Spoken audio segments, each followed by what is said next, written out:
Today I'll be sharing the strategy that I used in my A-level mocks that helped me get 4 A stars in these subjects. Hi, I'm Soumya and I'm a second year medical student. And even if you don't do any of these subjects, the advice in this video might help you get the grades that you want. First of all, why is it important that you study for your mocks? There are 3 main reasons. One reason is that they will form part of your predicted grades if the UCAS deadline hasn't passed. Also, revising now, with or without the method that I'll be sharing with you, will see if the way that you study right now is effective for you. And most importantly, revising now will help build up your understanding of what you've learned so far. And if you revise now, you won't have to spend as much time on it when you revise for your actual exams. You can use that time effectively by going through any weaker topics and past papers instead, which is exactly what I did. And it shows you where you are right now in terms of grades and how much more work you might need to put in. Now, the first thing I did when I got my mock exam dates was to make a revision timetable. I also recommend that you do this because it helped me organize what and when I should study. I'm going to briefly go over how I made this so you can make something similar. For some context,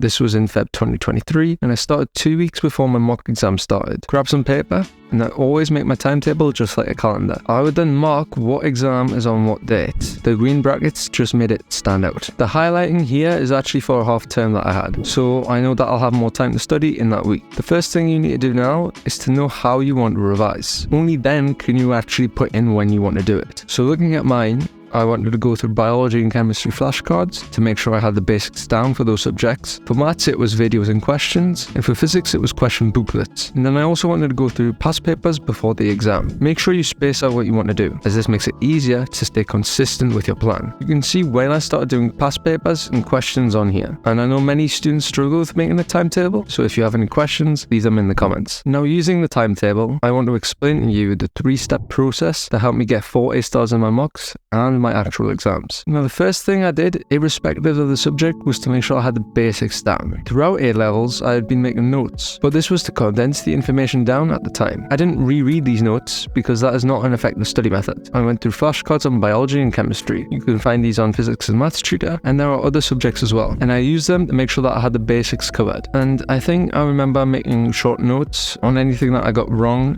in these flashcards. For maths, I went through the videos and made small notes. I only watched the videos on the topics that I was weak on, so basically all the stats. And physics was so good because my teacher just handed out question packs specific to the topic. And something that I recommend all of you do is when you get a question wrong, write down the correct answer or the piece of information you needed to answer that question. I wrote this on the front of these booklets and then copied these over to one piece of paper. This is where your grades improve, when you learn from where you go wrong. So step 1 is to make sure you know the basics. Step 2 was to further test these basics. Do the questions, see where I went wrong, write down what I missed, and repeat. For physics, as I said, step 1 and 2 are basically the same. And then step 3 was to do past papers and repeat the same principles as step 2. As you can see, 90% of how I study for mocks was based on testing my memory. Alongside this strategy, ask yourself if you have good enough study habits. And if you think that you don't have good enough study habits, you can watch this video now on 3 scientifically proven study habits of top students.